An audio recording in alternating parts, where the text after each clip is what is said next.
ऊंची शान है मौला, मेरी अर्जी मानने वाला, तू है सब कुछ जानने वाला, मैं हूँ तेरा मानने वाला, मुझको भी तो लिफ्ट करा दे, थोड़ी सी तो लिफ्ट करा दे, बंगला मोटर कार दिला दे, एक नहीं दो चार दिला दे, कैसे कैसों को दिया है ऐसे वैसों को दिया है, मुझको भी तो लिफ्ट करा दे, थोड़ी सी तो लिफ्ट करा दे। तेरी आंखें गरम मसाला, तेरी बातें गरम मसाला, हुस्न तेरा गरम मसाला, गरम मसाला, मेरे दिल पे धड़कनों पे तूने जादू कर डाला, किस्म बेबे मैं हूँ तेरा गरम मसाला, ना तू है मेरा गरम मसाला। যাই হোক কি করে এই গানটা ওই গানটা গেল আমি বুঝতে পারলাম না। আমার মানে টপিকের সঙ্গে রিলেটেড গান কিন্তু প্রথমটা, আর এই সেকেন্ড গানটা আসলো ওই গানটার সাথে মিল করে, মানে ওই বলে না সুরের মিল আছে, সেই কারণের জন্যই কিন্তু চলে আসলো। আমার এটা কোনো রকম কোনো প্ল্যান ছিল না এই গানটা করার। যাই হোক, হ্যালো বন্ধুরা, কেমন আছো সবাই? আশা করছি তোমরা সবাই ভালো আছো, আর আমিও ভালো আছি। গতকালকে মারুর নীতি কথা গো, কোথায় ছিল তোর মা গো, নীতি কথা গো, কোথায় ছিল তোর মা গো।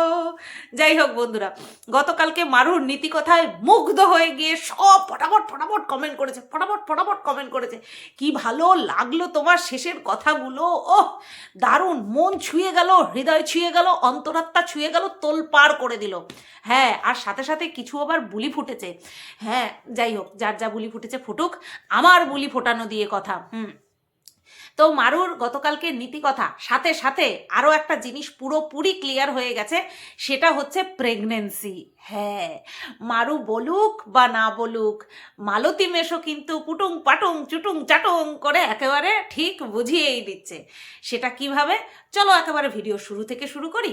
তো সকালবেলায় মারু রসুন ছোলা দিয়ে ভিডিও শুরু করেছে। আহারে, 10টার সময় উঠে পড়তে হয়েছে না, এখন যদিও বা আবার ঠিক টাইম মতন ঘুমাচ্ছে, ঠিক টাইম মতন উঠছে, অসুবিধা হচ্ছে না। তো যাই হোক, সুন্দর একটা লাইফস্টাইল লিড করছে মারু এখন, এটাই যাতে অব্যাহত রাখে, বহাল রাখে, এটাই কাম্য। তো রসুন ছুলছে, আর কোনো কাজ করছে না, সব কাজ কে করছে? শাশুড়ি করছে, আর যা করছে। আর রসুন, অনেকগুলো রসুন, এই যে একটা বাটিতে এতগুলো রসুন ছুলেছে, সেটা কিসের জন্য? বাবা সকালবেলাতেই মাছ মাংস বাজার করে নিয়ে এসেছে। হ্যাঁ, কি হাসি কিসের আবার? মানে আমি নিজেকে বলছি, তুই হাসছিস কেন? হ্যাঁ, জ্বলে পুড়ে যা, মানে মানুষের কথা অনুযায়ী আমি প্রত্যেকটা কথায় জ্বলে পুড়ে যাচ্ছি, প্রত্যেকটা কথায়। মানে মারু ওদিক থেকে মুখ খুলতে পারছে না, দর্শক বলছে এই আমি জ্বলে পুড়ে ছাই হয়ে গেলাম, মানে আমি জ্বলে পুড়ে ছাই হয়ে গেলাম সেই কারণের জন্য। তো মারু বলছে যে শ্বশুরমশাই মাছ মাংস নিয়ে এসেছে, আর এইদিকে আমি হচ্ছে তোমার রসুন ছুলে দিচ্ছি। তোমরা দেখেছো যে এর আগে আমি যতবার এসেছি আমি নিজের হাতে রান্না করেছি, এইবার যেহেতু আমার শরীরটা খারাপ তার জন্য আমাকে রান্না করতে দিচ্ছে না। আচ্ছা, প্রেগনেন্সিকে বারবার শরীর খারাপ করে হেদিয়ে কেন মরছে আমি না বুঝতে পারছি না, আমি বুঝতে পারছি না, বারবার এই শরীর খারাপ কেন বলছে। আবার এদিকে যখন মানুষে ও লাইভ চলাকালীন জিজ্ঞেস করে যে তোমার শরীর এখন কেমন আছে, আমার তো শরীর ভালো আছে, আমার তো শরীর খারাপ না, তো আমার তো শরীর অসুস্থ না, তো এদিকে আবার নিজের মুখেই বলে বারবার আমার শরীর খারাপ তো তার জন্য আমাকে কাজ করতে দিচ্ছে না, আমার শরীর খারাপ তো তাই যা, আর শাশুড়ি মা সব কিছু করছে। এদিকে আমি এই জিনিসটা ওর বলা কথাই যদি আমি আমার ভিডিওতে বলি জ্বলে পুড়ে যা এরকম বলছে, কোনো মানে হয়? এর কোনো মানে হয়? যাই হোক, মানে হয় না বলেই আমি আমার কাজ করি, আর তারা তাদের কাজ করতে থাকে কমেন্ট বক্সে। আচ্ছা, এখন দেখি আমার কমেন্ট বক্সেও উলি পোকার মতন এসে আমার কমেন্ট বক্সেও কমেন্ট করে যাচ্ছে। থাক, ওইভাবেই থাক, ঘুমিয়ে থাক কমেন্ট বক্সে। তো যেটা বলছিলাম, তো সকালবেলা মারুকে চাউমিন করে খাইয়েছে। ও আমারে মামা, বলি মারু ওইটুকু চাউমিনে তোর কিছু হয়েছে? একটুখানি বাটিতে, আর আমি তোদের বাড়িতে গিয়ে খেয়েছি না দিয়ে গেল এরকম করে খাওয়া দাওয়া, তাই না মারু? আমি ঠিক বললাম তো? তো চাউমিন করেছে বেশ, তারপরে হচ্ছে রান্নাবান্নার দিকে যাবে। এবার রান্নাবান্না হচ্ছে কাঠের উনুনে, এবার শাশুড়ি মা রান্নাবান্না করছে, আদা ঠাদা মানে শিলনোড়া রেখে দিয়েছে আর মশলা টশলা করছিল, সেই অবস্থাতেই মারু ক্যামেরাটা ধরেছে। তা দেখলাম একটা বাটির মধ্যে ওই আদার টুকরোগুলো রাখেনি, দেখলাম ওই কাঠের উনুনে ঘরটা যে মেঝেটা তো তোমার মাটির, তো সেই মাটির মধ্যেই ওই আদা টাদাগুলো রেখে দিয়েছে, একটা বাটির মধ্যেও রাখেনি। মানে এগুলো দেখো, আমরা যদি সংসার ধর্ম না করতাম, আমরা যদি এই সমস্ত না পয় পরিষ্কার জিনিসগুলো যদি না মানতাম, তাহলে হয়তো চোখে পড়লেও আমরা এই জিনিসগুলোকে গ্রাহ্য করতাম না। কিন্তু যেহেতু এই বিষয়গুলিকে মানি আমরা, যে মশলা করতে বসেছি, জিনিসগুলো ধুয়ে ঠুয়ে একটা বাটির মধ্যে রাখবো। শিলনোড়াতে কিন্তু আমিও প্রচুর মশলা করেছি, সেটা তোমরা দেখেছো। তো যখন প্রয়োজন পড়ে এখনও করি। তা এইবার হচ্ছে তোমার একটা বাটিতে নিয়ে বসবো, কিন্তু না, আমি দেখছি কি ছড়িয়ে ছিটিয়ে চারিদিকে এরকম ইয়েতে মাটির মধ্যে রেখে দিয়েছে। ওদিকে তোমরা দেখবে বাচ্চার বাবার মানে বাচ্চার ঠাকুমা, মানে বুঝতে পেরেছো তো, বাচ্চার ঠাকুমা বেচুর মাও কিন্তু কাঠের ঘরে রান্না করে, কিন্তু ওদের কাঠের রান্নাঘরটা কত সুন্দর গুছানো না। তো যাই হোক, এগুলো কিন্তু মানে নিজের ওপরে, ঘর ছোট হোক বা বড় হোক, যদি গুছিয়ে রাখা যায় তাহলে কিন্তু গোছানোই থাকে। কিন্তু ওদিকে দেখেছি, প্রথম থেকেই দেখেছি মারুর শ্বশুরবাড়িটা ছোট ছোট, আর তার মধ্যে হচ্ছে তোমার অগোছালো, প্রচণ্ড পরিমাণে অগোছালো, সেটা কিন্তু দেখেছি। আর এটাই বড্ড স্বাভাবিক, যার গুছিয়ে রাখার সে কাঁচা ঘরও গুছিয়ে রাখে, যার গুছিয়ে না রাখার সে অগোছালো পাকা ঘরও কিন্তু অগোছালো অবস্থাতেই রাখে। আচ্ছা, এইবার কাঠের জালে মাংস রান্না করলো। মাংস যখন রান্না করছে, মাংসর ফাইনাল লুকটা দেখেছি, দারুণ হয়েছে কিন্তু দেখতে, তাই না? আর এমনিতে কাঠের জালে কিন্তু রান্নাবান্না খুব সুন্দর হয়। তো আরও শাশুড়ি মা বলছে, আমার কাঠের জালে ওই গ্যাসের একটু একটু আগুনে আমার পোষায় না, আমার কাঠের আগুনই ভালো লাগে, আর তাড়াতাড়ি ঝটাফট করে রান্নাবান্না হয়ে যায়। আর হচ্ছে তোমার বাড়ির কাঠ রয়েছে, আর গ্রাম্য এলাকায় ওই সমস্ত মানুষেরা যারা কিনা কাঠে রান্না করে অভ্যস্ত, তারা রথ থাকতে, মানে শরীরে জোর থাকতে, তারা অন্য কিছুতে পোষাতে পারে না, এটা বড্ড স্বাভাবিক কথা। তো এটা তো গেল, রান্নাবান্নার পার্ট গেল। এবার মারু প্রেগনেন্সি নিয়ে কথা বলছি। মারু কিন্তু 100% প্রেগনেন্ট। হ্যাঁ, এটা কে বুঝিয়ে দিয়েছে? মালতী মেশো বুঝিয়ে দিয়েছে। আর আমি আগের দিন ভিডিওতে, মানে গতকালকের ভিডিওতে যে বলেছি না, আমার 6 সেন্স বলেছে মারু প্রেগনেন্ট না, তো না, মনে হয় না, কিন্তু আজকে আমি বলছি মারু 1000% প্রেগনেন্ট, মারু 1000% প্রেগনেন্ট। সেটা কিভাবে, আমার কেন না মনে হওয়ার কারণ কি, এক তোর পিসিওডির সমস্যা রয়েছে, পলিসিস্টিক ওভারিয়ান সিনড্রোম যাকে বলে, পলিসিস্টিক ওভারিয়ান সিনড্রোম, তাহলে পিসিওএস, হ্যাঁ এতদিনে আমি ঠিক বলেছি, পিসিওএস রয়েছে। তো তাতে করে বেবি আসাটা একটু ডিফিকাল্ট, অসম্ভব একদমই না, ডিফিকাল্ট। ওই যে বলেছি জন্ম মৃত্যু বিয়ে 3 বিধাতা নিয়ে, আমি তোমাদেরকে আমার এক বান্ধবীর উদাহরণ দিয়েছিলাম, যার কিনা 2 বছর পর পর পিরিয়ড হতো, কিন্তু তার বিয়ের পরপরই কিন্তু বাচ্চা কাচ্চা হয়ে গেছে। আবার এরকম আমার মতন এরকম অনেকেই রয়েছে যাদের কিনা প্রত্যেক মাসে পিরিয়ড হয়, একদম রেগুলারিটি মেনটেন করে, কিন্তু তারা কিন্তু মা হতে পারছে না। সম্পূর্ণটাই কিন্তু ভগবানের হাতে। তো এক্ষেত্রে কিন্তু মারুর ক্ষেত্রে কিন্তু সেই মিরাকেলটা বা সেই শুভ সংবাদটা ওর জীবনে কোনো ডিফিকাল্টি ছাড়াই কিন্তু চলে এসেছে, যেটা কিনা খুবই ভালো কথা। আর এবার কি করে বুঝলাম যে 100%? কারণ হচ্ছে তোমার মালতী মেশো বলে দিয়েছে, যখন মারুর শ্বশুর মশাই মারুর জন্য বাদাম নিয়ে এসেছে, চকোলেট নিয়ে এসেছে, ওই কি কাঠি ভাজা নিয়ে এসেছে, এগুলো যখন নিয়ে এসেছে, তখন মালতী মেশো বলছে 8 মিনিট 23 সেকেন্ডে সামথিং, 8 মিনিটের পরেই বলছে এগুলো খাও, তোমার এখন এই সময় বাদাম খাওয়া ভালো, মানে বাদামের কথা বলছে, এখন এই সময় বাদাম খাওয়া ভালো, নাও পুরো পরিষ্কার যে মালতী মেশো উড বি ফাদার।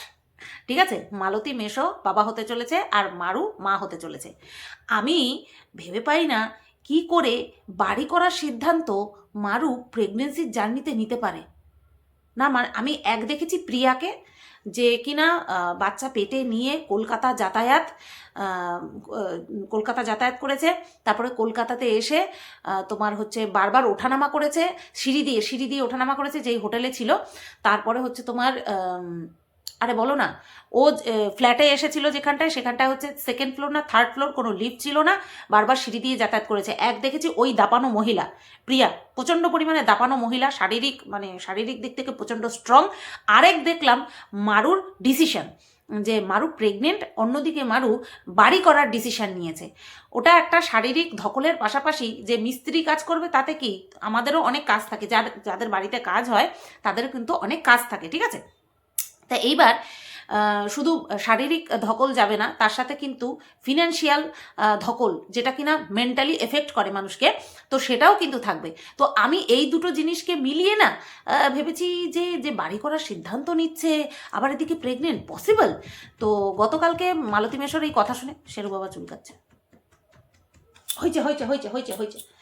তো মালতী মেশো যখন বলল যে এই সময় তোমার বাদাম খাওয়া ভালো, তখন পুরোপুরি আর কি শিওর হয়ে গেলাম যে না, চলো, আমার সিক্স সেন্স এই ইসেতে, এই বিষয়টাতে ভুল প্রমাণিত হয়েছে, মারু সত্যি সত্যি প্রেগনেন্ট। ঠিক আছে, তো যাই হোক, কংগ্রাচুলেশন মারু, নিজের খেয়াল রাখিস। আর এই বিষয়টা নিয়ে আমি একটা কথা বলি, সেটা হচ্ছে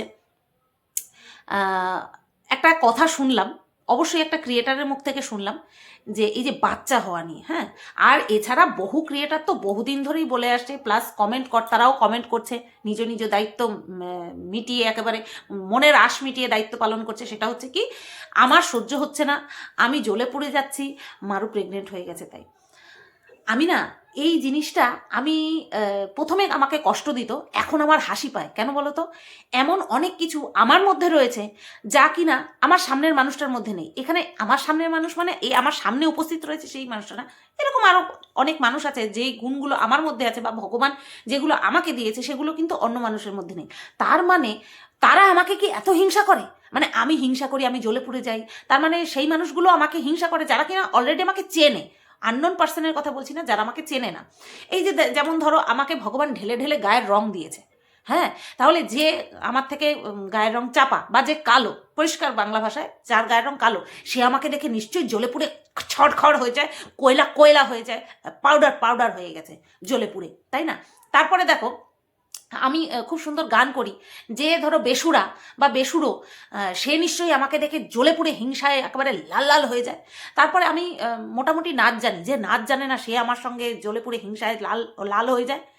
তো এইগুলো আমি ভাবি, এখন হাসি, যে এরকম কি করে বলতে পারে যে আমার বাচ্চা হয় না, তার জন্য আমার কষ্ট আছে, তার জন্য অবশ্যই আমার আফসোস আছে। আমি যদি বলি আমি বিশাল মজায় আছি, আমার বাচ্চা আছে না, তাতে কি না, এটা মিথ্যে কথা, এটা মিথ্যে কথা বলা হবে। আমার কষ্ট আছে, অবশ্যই কষ্ট আছে, তার কষ্ট আছে বলেই তো ইচ্ছে আছে, ইচ্ছে না, এটাকে বলে মানে কি বলে, আকাঙ্ক্ষা। আকাঙ্ক্ষা, একটা বাচ্চার আকাঙ্ক্ষা প্রত্যেকটা মানুষের থাকে, তাই না? সেটা আমার ছিল বলেই তো, বা আছে বলেই তো এত চয় চেষ্টা করেছি, এত চয় চেষ্টা করেছি আমি। যাই হোক, ভগবান তার কাছে রেখে দিয়েছে, আমার জন্য যদি কেউ থেকে থাকে তার কাছে রেখে দিয়েছে, তার কাছেই রেখে দিক, তাকে ভালো করে দেখাশোনা করে রাখুক, এই জন্মে না হয় পরজন্মে না হয় হব মা। আচ্ছা, যেটা বলছিলাম, যে এরকমটা কি পসিবল, যে যেই জিনিসটা আমার নেই সেই জিনিসটা অন্যের আছে, তার জন্য আমার কষ্ট, জ্বলবো হিংসায়, জ্বলে পড়ে যাব, কষ্ট হবে, আফসোস হবে, কিন্তু সামনের মানুষটা প্রেগনেন্ট হয়েছে বলে আমি জ্বলে পুড়ে হিংসা হিংসা করব? তাহলে তো বলতে হয় যে এরকম ইউটিউবে আরও অনেকে প্রেগনেন্ট হয়েছে, রিয়াঙ্কা প্রেগনেন্ট হয়েছে, কোথায়? ওর প্রেগনেন্সি নিয়ে তো আমি একটা কথা বলিনি, কারণ ওকে নিয়ে আমি কন্টেন্ট করতাম না। এখানে অল অ্যাবাউট কন্টেন্ট, আর কিচ্ছু না। মারুকে নিয়ে আমি কন্টেন্ট করছি, ঠিক আছে, কিন্তু ওর প্রেগনেন্সি নিয়ে কোনো রকম কোনো খারাপ কথা, কোনো রকম কোনো নোংরা কথা, অভিশাপমূলক কথাবার্তা, হিংসা হচ্ছে এরকম কোনো কথাবার্তা কি বলেছি? কোনো জায়গাতে এরকমটা প্রমাণিত হয়েছে যে আমি হিংসা করছি? এরকমটা কোনো কোনো অংশে, কোনো জায়গায় শুধুমাত্র কনসার্ন হয়ে কিছু কথাবার্তা বলেছি, সেটাকে কখনো হিংসা করা বলে না। আর সবচেয়ে বড় কথা, আমার আমার নিজের বোন, আমার নিজের বোন যখন প্রেগনেন্ট হয়েছে, যখন আমাকে 19 দিনের মাথায় না 20 দিনের মাথায়, মানে জানতে পেরে বুঝতে পারছে যে কিছু একটা হচ্ছে, কিছু একটা পরিবর্তন হচ্ছে, মাকে বলেছে মা তুমি না দিদিকে বলবা না, আমি না দিদিকে জানাবো, ঠিক আছে, এই ইসে করে। তো যাই হোক, আমি ভাবলাম মলিনা দিয়ে এসছে, মনে হয় এসছে, তো আসলে পরে দরজা খুলে দিতে হবে, ভিডিওটা আমাকে পজ করতে হবে। তো আমার বোন যখন আমাকে জানায়, তখন ভিডিও কলে জানিয়েছে, আমি খুশি হয়ে এত কেঁদেছি, ওটা আমার খুশির কান্না ছিল। বোন এত খুশি হয়েছে, বোন বলছে মাকে আমি বলেছি তোকে জানাতে না, আমি নিজে জানাবো। আচ্ছা, এটা যদি, এই যে যারা বলে যে আমি হিংসা করি, তাহলে তো আমার বোনও ভাবতো আমার দিদির হয় না বাবা, আমি দিদিকে বলবো না, আমার দিদি আমার দিকে নজর দেবে, বাবা আমার বাচ্চার ক্ষতি চাইবে, তাই না? অথচ আমার বোন প্রথম মাসেই আমাকে জানিয়েছে, মানে নিজে কনফার্ম হয়েছে, তারপরের সাথে সাথে গিয়ে আমাকে জানিয়েছে, মাকে প্রথমে জানিয়েছে, মাকে জানিয়ে বলছে মা তুমি দিদিকে কিন্তু জানাবো না, আমি নিজের মুখে জানাবো। কোথায় আমার বোন তো এরকমটা ভাবেনি কখনো, যে আমার দিদি হিংসা করতে পারে, আমার দিদি আমার দিকে নজর দিতে পারে। চেনে তো, তাই না? এটাই হচ্ছে ফারাক। তো যারা আমাকে চেনে না তারা আমাকে নিয়ে অযথা নোংরা কথা, অযথা ফালতু কথা, নোংরা কথা না ফালতু কথা অনেক বলবে, তাতে আমার কিচ্ছু যাবে আসবে না। আমি এখনও আগেও বলেছি যে যদি মারু প্রেগনেন্ট হয়ে থাকে ওর সমস্ত প্রেগনেন্সির জার্নি যেন সুখকর হয়, কোনো অসুস্থতা যেন ওকে কাবু করতে না পারে, যেরকমটা কিনা এখনো পর্যন্ত মাছ মাংসর কথা মুখে আনতে পারছে। অনেকে দেখেছি মুখে আনতে পারে না, গা গুলিয়ে ওঠে। ওকে দেখছি ও খাচ্ছে রীতিমতন, এরকমটাই যেন ওর হয়। ওর যেন ওই কষ্ট, না খেতে পাওয়ার কষ্ট যেন ওকে ভোগ করতে না হয়। পুরো প্রেগনেন্সির জার্নি যেন ওর সুখকর কাটে। আর মানে শেষে, মাস শেষে, মানে গর্ভাবস্থা অন্তে যেন একটা ফুটফুটে সুন্দর সুস্থ স্বাভাবিক আমাদের মানে ছোট্ট মারু অথবা ছোট্ট মালতী মেশো চলে আসে আমাদের কাছে, তাই তো? ও আমি হাসলাম, এটা নিয়ে আমার মনে পড়লো, অনেকে বলে আমি জোর করে হাসি। যে বলে সে নিশ্চয়ই জোর করেই হাসে, জোর করেই কাঁদে, আবার জোর করেই রাগ দেখায়। আমার কোনো কিছু জোর করে হয় না, আমার সবটাই একদম ন্যাচারালভাবে ফ্লোয়ের সাথে বেরিয়ে যায়। যাই হোক, এখানেই মেরু বলতে যাচ্ছিলাম, মারুর প্রেগনেন্সি পার্ট আমি সমাপ্ত করলাম, ঠিক আছে? হ্যাঁ, একটা প্রশ্ন আমার মাথার মধ্যে ঘুরছে, সেটা হচ্ছে এই যে মারুর যখন বাচ্চা হবে মারুর নাম কি দেবে? মেয়ে হলে মানে মুসলিম অনুযায়ী নাম রাখবে, না তোমার হচ্ছে আরে বলো না হিন্দু অনুযায়ী নাম রাখবে? আবার ছেলে হলেও সেটাই আমার মাথায় প্রশ্ন কালকেই ঘুরছিল। আচ্ছা ওর যদি মেয়ে হয়, আমি অনেক ভাবি জানো তো, যে আচ্ছা মারুর যদি মেয়ে হয় তাহলে কি নাম রাখবে? মানে মুসলিম নাম রাখবে, নাকি হিন্দু নাম রাখবে, নাকি নিজের মতন খ্রিস্টান নাম রাখবে? এইখানেই মারুর প্রেগনেন্সি জার্নি নিয়ে ইতিগজ টানলাম। আবার যদি দেখি কোনো রকম কোনোভাবে বলার জায়গা আছে, অবশ্যই সেটা তো আমি ছাড়তে পারবো না, না? তো সেটা তো আমাকে বলতেই হবে। তবে হ্যাঁ, এমনভাবেই বলবো যাতে করে কমসে কম আমাকে যারা বোঝে, চেনে, তারা অন্তত এইসব কমেন্টের কোনো ফারাক যাতে তাদের না পড়ে। সেটা কি? সেটা হচ্ছে এই তুই জ্বলে পড়ে যাচ্ছিস, এই তুই হিংসা করছিস। কারণ আমার যারা সাপোর্টার তাদের কাছে আমার ধারণাটা, আমার মতামতটা স্বচ্ছভাবে পেশ করাটাই হচ্ছে আমার মোটো। আর সাথে সাথে নিজের কাছে নিজের স্বচ্ছ থাকা, সেটা তো সবচেয়ে বেশি জরুরি। তো চলো এইবার চলে আসি হ্যাঁ, মারুর নীতি কথাতে। ও বাবা গো, মারুর নীতি কথা শুন না সত্যি মনে হচ্ছে এ কোন অন্য জগতে চলে আসলাম, যেখানে নাইকো হিংসা, নাইকো মারামারি, নাইকো হানাহানি, নাইকো কি যেন বলে লোভ, পাপ, কোনো কিচ্ছু নাই। মারুর কথা শুনে, নীতি কথা শুনে এটাই মনে হয়েছে। আচ্ছা, নীতি কথাটা কোন বিষয়? সেটা হচ্ছে শ্বশুরবাড়ির জমির ওপরে, মানে শ্বশুরের জমির উপরে, শ্বশুরবাড়ি না, শ্বশুরের জমির উপরে বাড়ি করার সিদ্ধান্ত। তো এটা নিয়ে যখন মারু ডিক্লেয়ার করলো যে জমি কেনা কমপ্লিট, কেনা জমি কমপ্লিট, তো সেই ভিডিওতে প্রচুর মানুষ কমেন্ট করেছে যে জমিটা লিখিয়ে নাও, তোমার বরের নামে লিখিয়ে নাও, নয়তো পরবর্তীতে ভাসুর ভাগ বসাতে পারে, অশান্তি হতে পারে, ভাসুরকেই সমস্তটা লিখে দিতে পারে, ব্লা ব্লা ব্লা। এই সমস্ত কমেন্ট আর কি মারুর কমেন্ট বক্সে এসেছিল। তো সেটারই আর কি পুরোটাই একসাথে ক্লিয়ার করে দিতে বসেছে মারু। একটা করে বলবে না, একটা ভিডিওতেই সব কিছু কমপ্লিট করে দেবে, ঠিক আছে? তো সেটা নিয়েই মারু বলছে যে তোমরা আমাকে খুব ভালোবাসা দিয়েছো, খুব অ্যাপ্রিসিয়েট করেছো, ঘাড় খুললা পড়ে যাবে, তার জন্য আমরা খুব খুশি। আর এভাবেই তোমরা আমাদের পাশে থেকো, তাহলে পরেই সব যুদ্ধ জয় করতে পারবো। আর হচ্ছে যেটা তোমরা কমেন্ট করেছো যে এই যেই পয়েন্টগুলো বললাম, ভাসুর শ্বশুর সম্পত্তি নিজের নামে লিখিয়ে নেওয়া, সেটা নিয়ে মারু বলছে যে এটা কিন্তু আমাদের এখনকার ডিসিশন নয়, এই জমিটাতে আমাদের বাড়ি করা এটা কিন্তু আমাদের এখনকার ডিসিশন নয়। আর এটা কিন্তু শ্বশুর মশাই বা শ্বশুর শাশুড়ি সবাই মিলেই আর কি আমাদেরকে বলছিল, যবে মেনে নিয়েছে তারপর থেকেই বলছিল যে ওখানটায় যেন ভাড়া বাড়িতে যেন আমরা না থাকি, এইখানটায় এসে আমরা থাকি, অথবা এইখানটায় বাড়ি করে নিই, মানে শ্বশুর বাড়িতে থাকো আর নয় বাড়ি করে নিয়ে থাকো, এই জায়গাটাতে বাড়ি করো। আচ্ছা, তোমাদের কি মনে হয় মারু শ্বশুর বাড়ি থেকে কবে ওদেরকে মেনে নিয়েছিল? ও যেদিন আর কি ও ডিক্লেয়ার করেছিল না, ওই মানে জয়ীর জন্মদিনের ঠিক আগে তখন মারু ডিক্লেয়ার করেছিল যে ও শ্বশুরবাড়ির থেকে সবাই মেনে নিয়েছে। পুজো চলছিল, হ্যাঁ পুজোর সময়টা, তখনই মারুর শ্বশুরবাড়ি থেকে মারুকে মেনে নিয়েছে, তাই না? এখানেও মারু মিথ্যে কথা বলেছে। মারুকে মেনে নিয়েছে মারুরা যখন প্রথম রানাঘাটে গিয়ে উঠেছে, তারপরই যেই সময় কিনা মারু মাথায় সিঁদুর তুলেছে, সেই সময়ই মারুকে কিন্তু বৌমা হিসেবে স্বীকার করে নিয়েছিল মারুর শ্বশুরবাড়ির লোকজন। এতদিন খেলিয়ে খেলিয়ে খেলিয়ে খেলিয়ে দর্শকদেরকে সি বানিয়ে বানিয়ে, বড় মাপের বড় হাতের সি, পেঁচানো হাতের সি, আবার বুঝতে পেরেছ, সি বানিয়ে বানিয়ে বানিয়ে বানিয়ে এই পর্যন্ত এসেছে মারু। হ্যাঁ, তোমরা সি হতে থাকো, যারা কিনা অলরেডি সি হতে খুব ভালোবাসো তারা সি হতে থাকো, সেটাতে আমাদের কোনো মাথা ব্যথা নেই। কি বলো বন্ধুরা? আমাদের কিন্তু কোনো মাথা ব্যথা নেই তোমাদের সি হওয়া নিয়ে। বাট বিষয়টা ক্লিয়ার করে দিচ্ছি যে মারুকে কিন্তু রানাঘাটে প্রথম অবস্থাতেই সিঁদুর দান পরে, আর এই সিঁদুর দানটা কিসের জন্য হয়েছিল, সিঁদুর পরানোটা কিসের জন্য হয়েছিল? মারুর বাপের বাড়ির থেকে ঘোর বিরোধিতা ছিল এই সিঁদুর পরানো নিয়ে। তারপরেও মারু সিঁদুর পরেছিল কিসের জন্য? মারুর শ্বশুর বাড়িতে যাতে অশান্তি না হয় এই বিষয়টা নিয়ে, ঠিক আছে?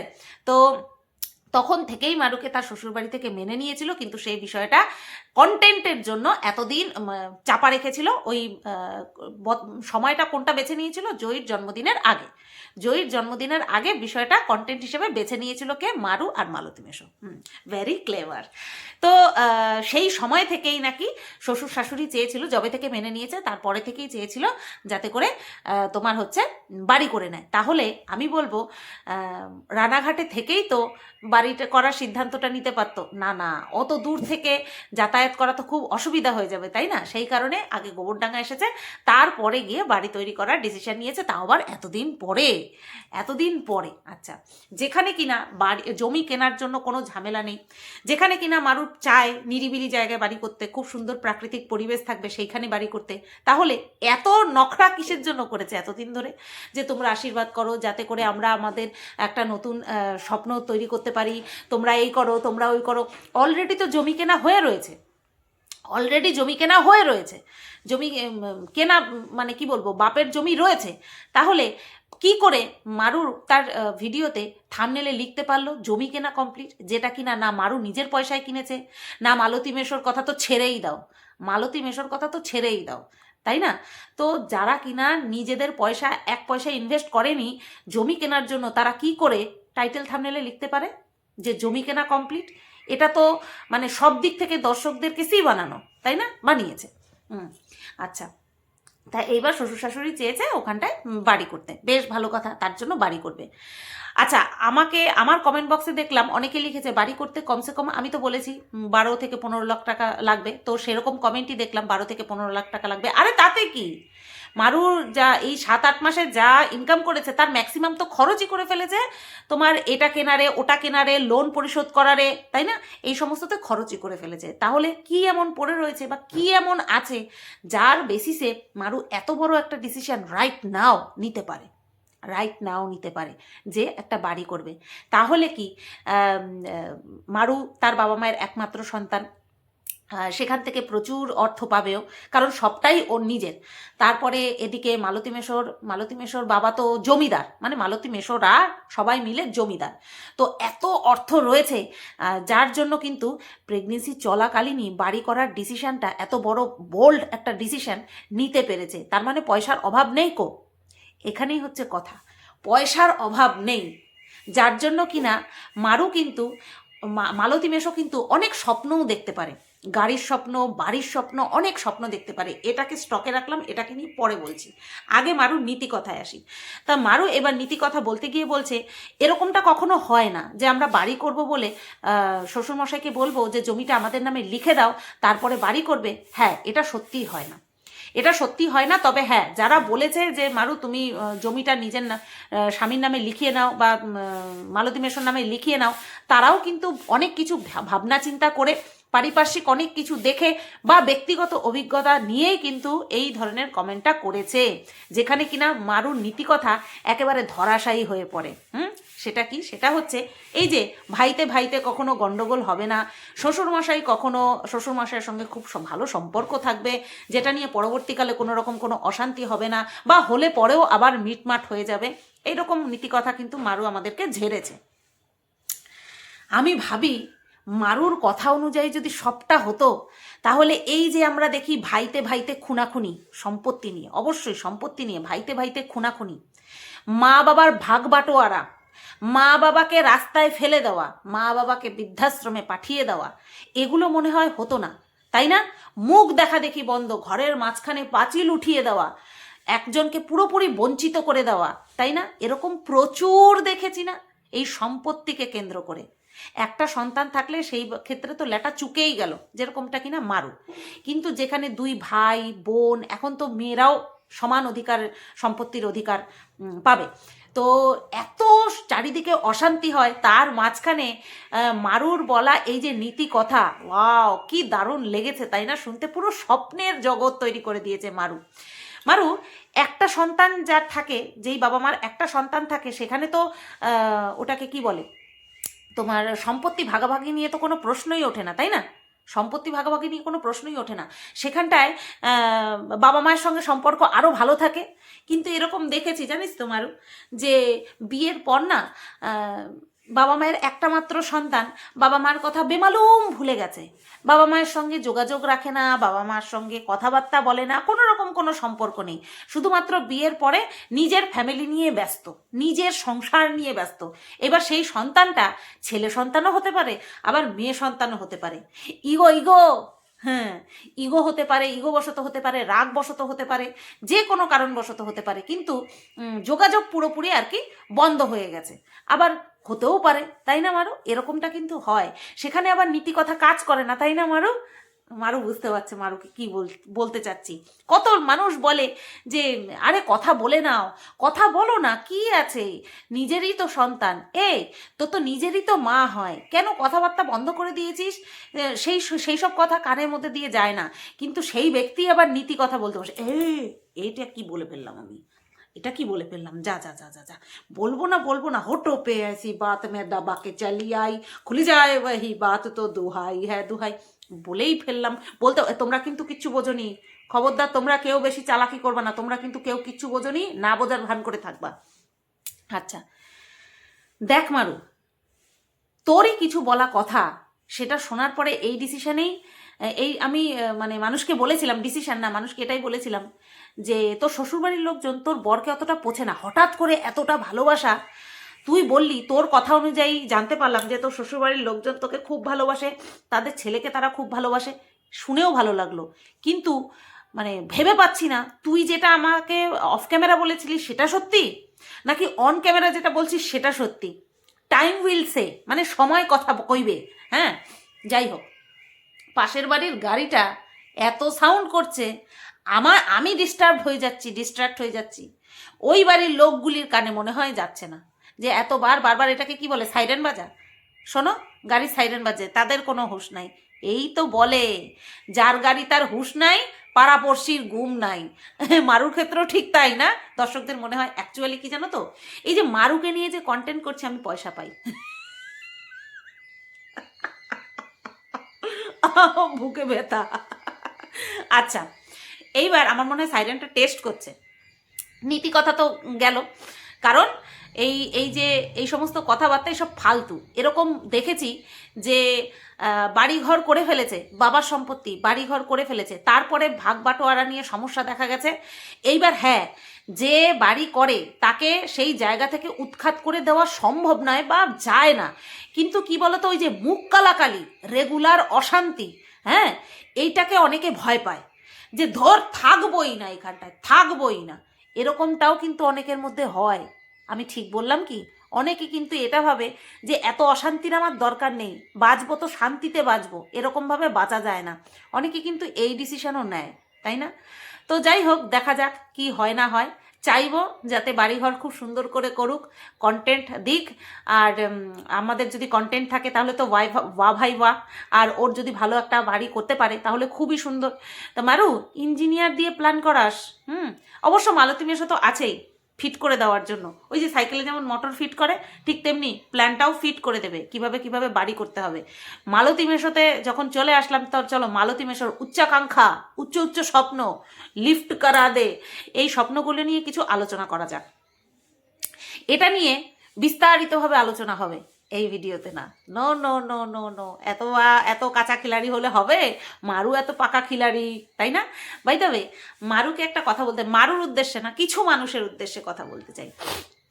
দুটো বিষয় নিয়ে কথা বলবো, দুটো ইম্পর্টেন্ট বিষয় নিয়ে কথা বলবো নেক্সট ভিডিওতে। সেই ইম্পর্টেন্ট বিষয় দুটো এখন বলে রাখি। এক হচ্ছে মালতী মেশোর উচ্চ স্বপ্ন, উচ্চাকাঙ্ক্ষা, আর সেকেন্ড হচ্ছে মারুর প্রলেপ দেওয়া। এই দুটো বিষয় নিয়ে কথা বলবো। এই ভিডিওটা আপাতত এই পর্যন্তই রাখি। গাড়ির সাইরেন প্রচণ্ড পরিমাণে ডিস্ট্রাক্ট করে দিচ্ছে আমাকে, যেটা কিনা আমার একদম পছন্দ না। কখন রাগের চোটে ক্যামেরা ট্যামেরা এরকম করে ফেলে দেবো, এরকম বহুবার হয়েছে। তার আগে ক্ষতিটা আমারই হয়। আমার রাগের কারণে, যে কোনো রাগের কারণে কিন্তু ক্ষতি নিজেরই হয়। সেই কারণে রাগ কন্ট্রোল করার একটাই উপায়, সেটা হচ্ছে ভিডিওটা এখানটায় স্টপ করে দেওয়া। বেশ কিছু গুরুত্বপূর্ণ বিষয় নিয়ে আমি আলোচনা করে দিয়েছি, নেক্সট আরও কিছু জমিয়ে রাখি। আমি আবার রেখে রেখে খেতে পছন্দ করি। চলো সবাই ভালো থেকো, সুস্থ থেকো। ভিডিওটা কেমন লাগলো অবশ্যই কমেন্ট করে জানিও।